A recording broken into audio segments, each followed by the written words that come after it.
I'm supposed to talk here a little bit, and I didn't have a lot prepared on a lot of levels for this, but one thing I'd like to talk about is, believe it or not, practicing guitar, because there's so many things that apply to spirit. Because God created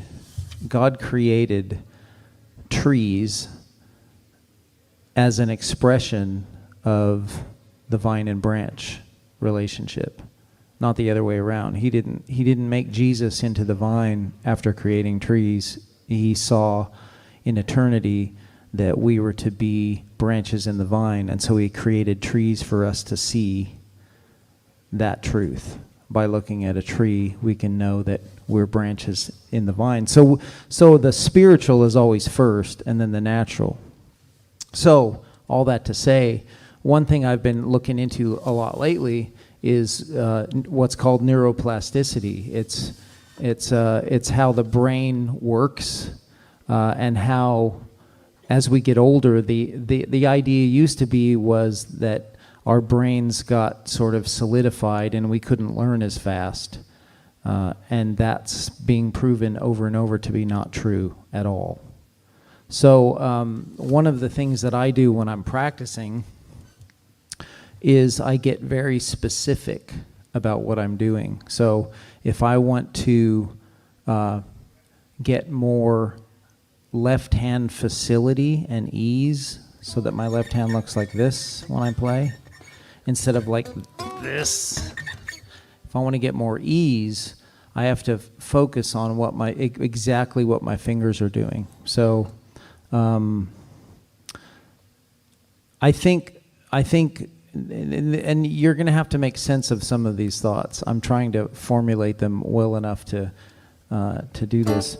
If you think, so when I practice, I think of my fingers are like small children. It's because small children, they will do whatever you let them do, right? So any of you that have kids or have had kids, you know that if you let your kids behave in whatever way they feel like behaving, they're going to, right? So what we have to do as parents is go, whoa, hey, we don't do it that way, we do it this way. Or no, you don't hit your sister, you love your sister. And now when you hit somebody, you apologize. You have to correct, and hopefully, in the best of our parenting times, we're gentle about it and not super harsh. So translate that to my fingers. When I'm practicing, I don't want to be harsh on my fingers. I don't want to go, I got to try really hard to play better and then work really hard to do it. I don't want to use effort and tension to force my hands to do things. I want to start from a position of faith that my hand can do the things that I want it to do. And then from that position of faith, I observe and I look and I go, what's happening? And then what I'll inevitably do is go, oh, my fingers are coming up a little too high when I do this particular move. So what do I need to do? Slow down and play, and let the fingers stay closer to the strings. Don't force them to, just let them.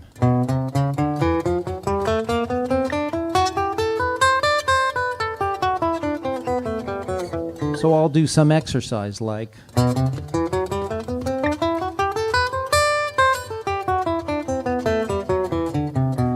and if I have one finger that's coming up too far, I'll look at it a little bit sternly. No, without harshness, and just simply go, hey, stick a little closer. And what's happening in the brain when you do that?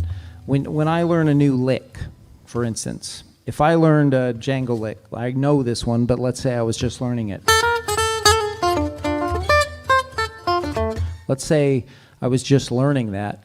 Well, when I begin to learn it slowly and as excellently as possible, as cleanly and as in time as possible, my brain is developing a new pathway so it goes, oh, we're doing this now? okay, and it's developing a pathway. And then once I develop that pathway, when I practice over and over, there's this stuff called myelin that goes around the pathway, and it goes around and around and around and around, and it coats it. It's like a coating. And what that really does is it automates. That whole process is an automation process. So when a toddler learns to walk, they're doing that. They're forming a pathway that's called walking. And then as they learn to walk better and better, that myelin coating makes it so they don't have to forever concentrate on walking, right? Am I making sense, right?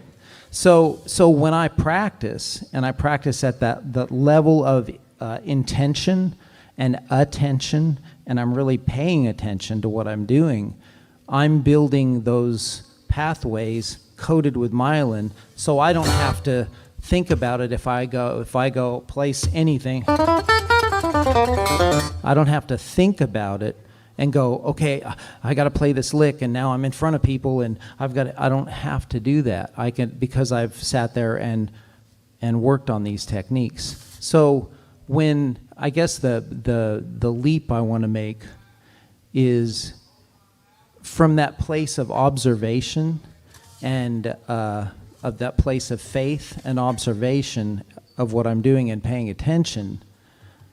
That's how we learn to do anything at a high level in the natural, right? Does it make sense? So in the natural, if you want to play golf, that's what you do. That's the process. You come to it from a place of faith, not from a place of, oh, I'm too old to learn to play golf. I'm never going to be any good. Well, you're never going to be if you believe that. So you start from a place of like, well, I can get pretty good at this, I bet, if I just really pay attention. So that's a place of faith from the starting point. And then you go do the thing, and you observe, and you watch other people, high-level people, do it, and you pay attention, you observe, you practice, and then you follow that same process I've talked about. So when you translate, it's like I said before, where, you know, God created trees after he existed. So trees are an expression of him. Trees are an expression of branches in the vine.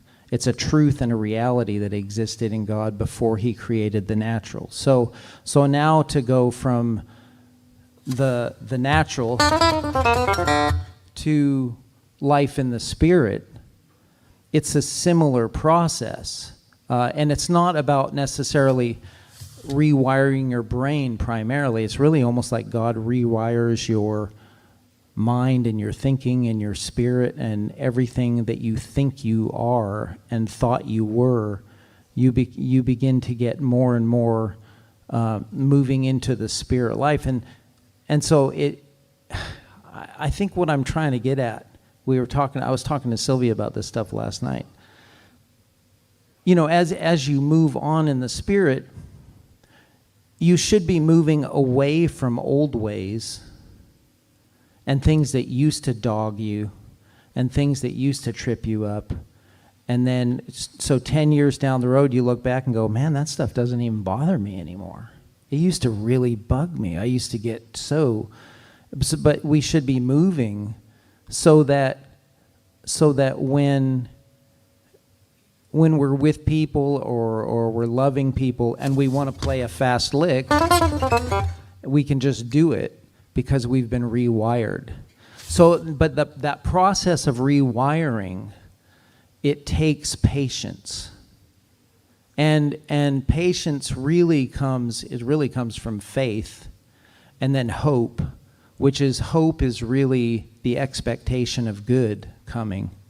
So when you have a sense of faith about life in the spirit, that Christ lives in you, that God's going to change you, what needs changing in your thinking and in your attitudes, and you're moving forward in that life, it takes it takes faith, it takes hope and patience, but that hope brings perseverance, and that's really patience. It's like hope, that belief that you're faithing and trusting and resting and stepping into the Spirit every time you pop out of it, that's going to eventually bear fruit. And it's eventually going to move you past the point those things that you used to struggle with, the things that you're struggling with now, the things that I'm struggling with now. God's just going to keep moving us more and more deeply into walking in him and with him as a result. I don't know how clear that is, Sylvia, but that's one of the things I've been thinking about a lot, because, as a guitar player, banjo player, all that, I have to play at a high level. And in the past few years, I've really looked into, okay, I've come this far. I've done pretty well in my career, and I've done well. But how do I gain more speed? How do I gain more dexterity? How do I gain more knowledge? And it all comes down to that sense of faith and hope, that expectation of good, that I can learn more and have a lot more creativity at my disposal. And then that brings a sense of hope, which brings the perseverance to sit there and practice over and over every day.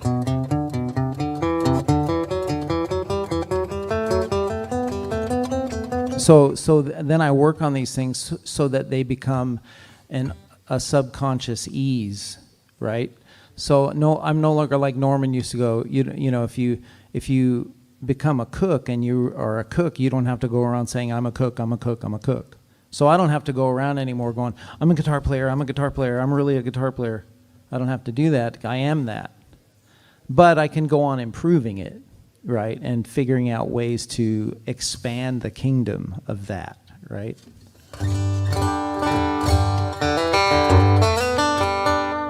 But there's more in that. There's more in that sense of ease, like finding that sense of ease. Like Sylvia, you have that sense of ease. Whatever you're doing, you're just kind of like, oh yeah, I'm here, and you have a sense of ease about you. And I think that's what I want to move into in everything. Well, it's always what you take will take you. Yeah. Yeah.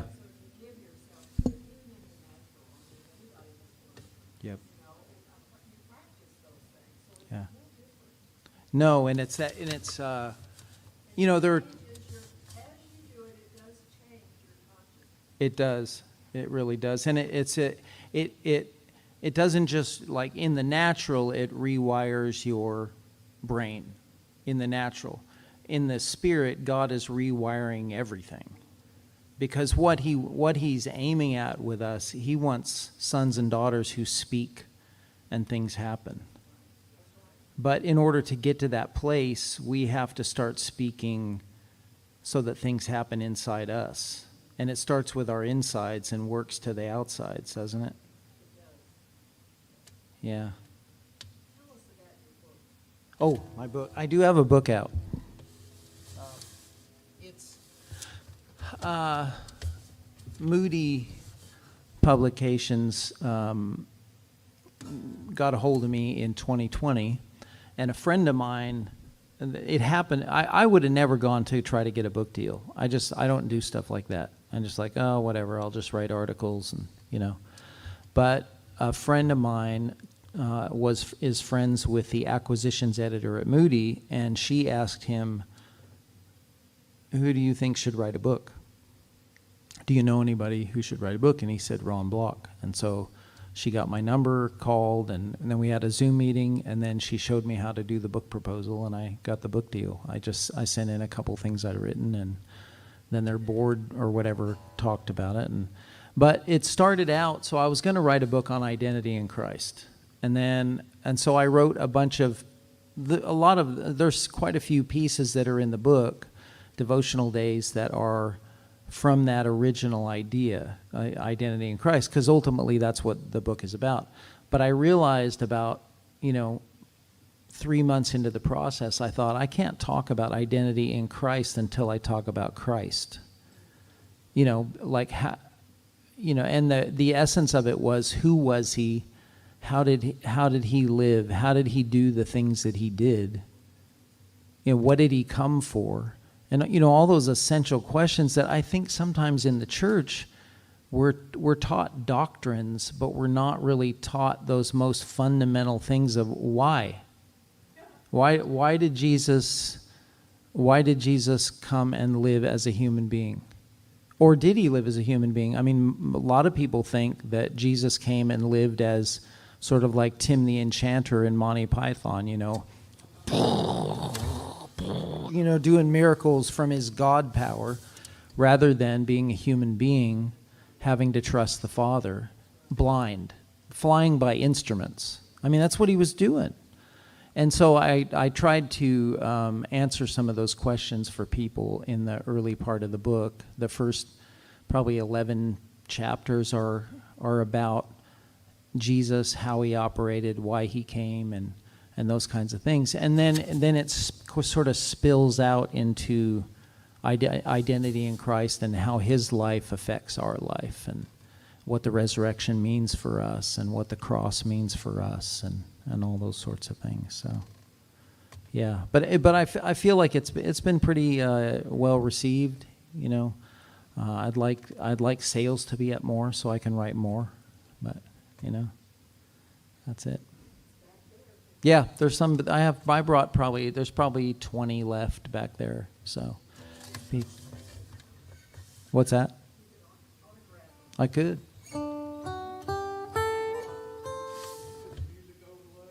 Oh, that's right. Here's another thing. So I did the audio book, and I read it myself, and I feel like I did a decent job, especially as a first-time reader.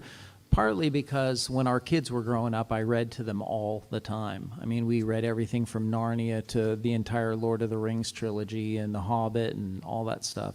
And I most often was the one reading at night. We would read for lots of times several hours a night.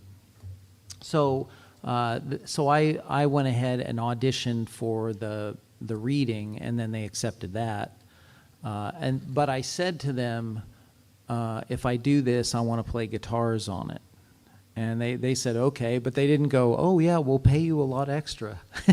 They didn't do that. But it was worth it. I spent weeks and weeks and weeks adding. I mean, there's almost 200 pieces of music on there. At the beginning of each devotional day, I'll just do something like, I'll go,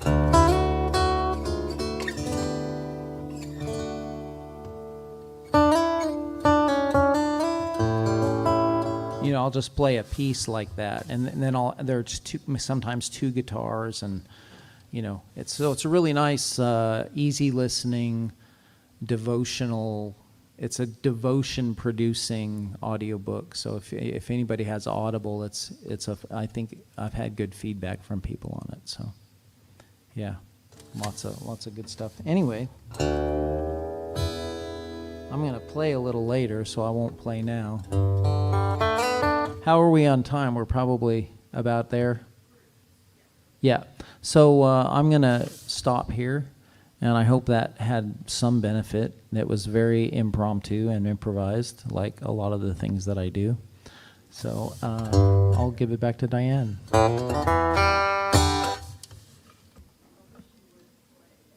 Huh? Which one?